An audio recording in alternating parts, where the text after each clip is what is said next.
सपा सांसद आज अपने संसदीय क्षेत्र में पहुंची और उन्होंने लोगों से की वार्तालाप। उद्घाटन करने के बाद वहीं मीडिया से हुई रूबरू।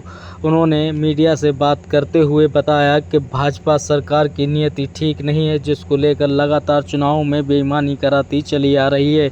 लगातार जमकर बरसीं डिम्पल यादव। मैनपुरी सपा सांसद ने कई आरोप भाजपा सरकार पर लगाए और यूपी सरकार को बताया कि बुलडोजर दिखाकर लोगों को वो अपना दबाव बनाती है और वहीं चुनाव दबाव में जीतना चाहती है।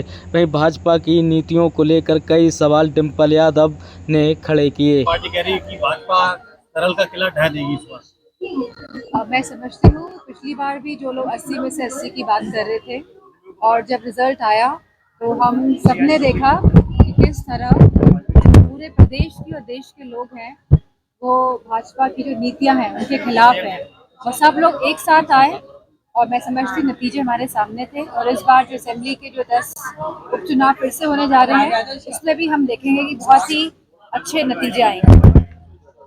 राष्ट्रीय अध्यक्ष अखिलेश यादव ने जानकारी दी है इस बार उपचुनाव में जो होने वाला उपचुनाव है उसमें यादव और मुस्लिम जितने भी अफसर हैं उसकी ग्राउंड पोस्टिंग नहीं होगी।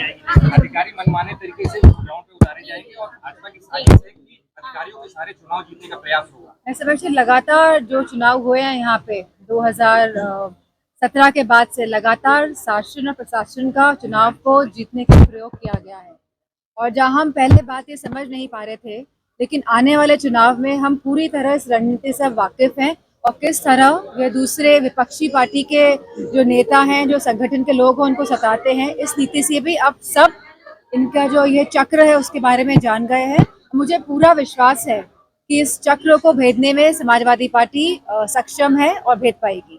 बाई इलेक्शन की बात करें तो 10 सीटों को चुनाव होने वाला है, क्या परिणाम रहेंगे इस बार आप? मैंने पहले भी कहा है कि जिस तरह युवाओं ने, महिलाओं ने, हमारे किसानों ने और हमारे महिलाओं ने समाजवादी पार्टी का साथ दिया है, आने वाले समय में भी मुद्दे यही रहेंगे कि नौकरियां चाहिए बच्चों को, कि सस्ती बिजली चाहिए, किसानों को राहत चाहिए। इन्हीं मुद्दों के साथ हम चुनाव में जाएंगे। बांग्लादेश की प्रधानमंत्री रही शेख हसीना को भारत में आने के बाद मोदी ने शरण दी है, इसके लिए ओवैसी ने कहा है कि आलोचना की है उसके लिए। मैं समझती हूँ कि क्योंकि उन्होंने सहायता मांगी गई थी और वो हमारे देश के साथ लगातार बांग्लादेश के अच्छे संबंध रहे हैं और जब सहायता मांगी गई है तो सरकार ने सहायता दी है। मैं समझती हूँ पूरा देश इस फैसले में जो लिया गया है मैं समझती हूँ साथ है, सरकार के साथ है। सरकार अतीक अहमद के लड़के के एनकाउंटर के बाद सपा सांसद रुचि मीरा ने आपत्ति जताई है।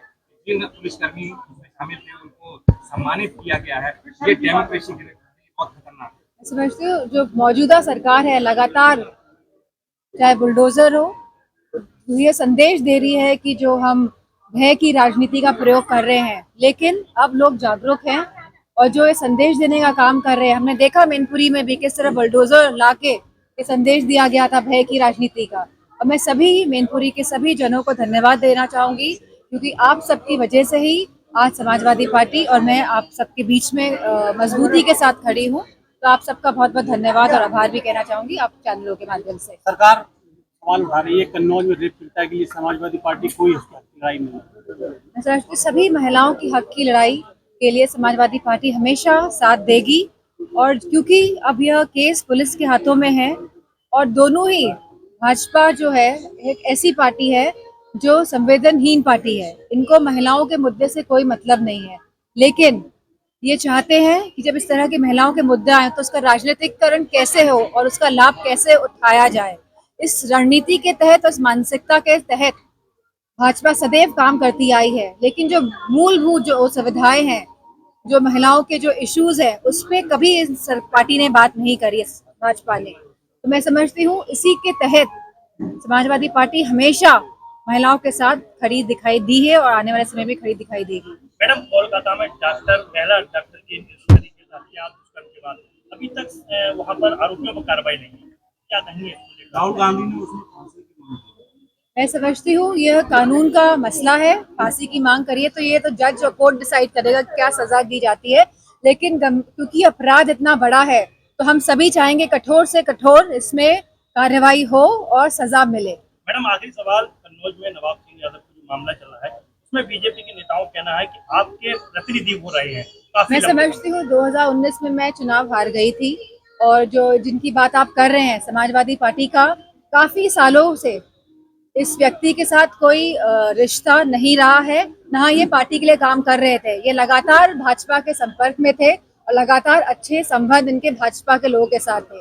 और आज जिस तरह हम देख रहे हैं कि एक दूसरे पे वार और प्रतिवार हो रहा है कि इसमें हमें फंसाया है या उसने फंसाया है, तो मैं समझती हूँ इसकी कार्रवाई होनी चाहिए और जो भी परिणाम निकले कार्रवाई के बाद, तो मैं समझती हूँ उसमें पनिशमेंट भी मिलना चाहिए। उत्तर प्रदेश के मुख्यमंत्री योगी आदित्यनाथ बांग्लादेश में हिंदुओं के प्रति हो रहे जिस तरह का घटनाक्रम सामने आ रहे हैं देखने में, उनका आरोप है कि विपक्ष इसलिए उसमें चुप्पी साधे हुए कहीं ना कहीं वोट बैंक की राजनीति कर रहा है विपक्ष, कहीं उनका वोट ना खिसक जाए। कहीं भी किसी भी तरह की हिंसा किसी भी व्यक्ति के साथ, किसी भी समुदाय के साथ नहीं होनी चाहिए, ऐसा मानना समाजवादी पार्टी का है, मेरा है। और मैं समझती हूँ हम सभी के दिलों में जो करुणा का भाव है, मैं समझती हूँ हम सब ये बात मानते हैं कि किसी भी समुदाय के खिलाफ किसी भी व्यक्ति के साथ हिंसा भाव और हिंसा नहीं होनी चाहिए।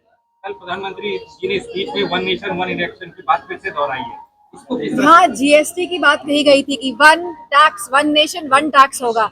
आज हम सभी जानते हैं जीएसटी का क्या हाल है, क्योंकि आज मैं इनॉग्रेशन करने भी यहाँ व्यापारियों के लिए ही आई हूँ, जैन समाज के लोग दुकान को इनॉग्रेशन करने हम यहाँ पे आए हैं। तो हम सभी समझ रहे हैं और सभी व्यापार के लोग भी ये समझ रहे हैं कि वन नेशन वन टैक्स के माध्यम से जिस तरह पूरे देश को धोखा दिया गया था, वही वन नेशन वन इलेक्शन के नाम से भी देश को धोखा देने की बात कहीं ना कहीं चल रही है। मैडम यूनिफॉर्म सिविल कोड के लिए समाजवादी पार्टी मैं समझती हूँ कि हमारी आज की जो मूलभूत जो समस्या है, तो आज देश की जो समस्या है, मैं समझती हूँ वो बेरोजगारी है, वो महंगाई है, वो हमारी महिलाओं की सुरक्षा का मामला है। क्योंकि आज हम देख रहे हैं लगातार महिलाओं के साथ अपराध बढ़ रहे हैं, उत्तर प्रदेश में हो या पूरे देश में हो। और ये हम पक्ष प्रतिपक्ष नहीं कर रहे हैं, अपराध बढ़ रहे हैं तो बढ़ रहे हैं।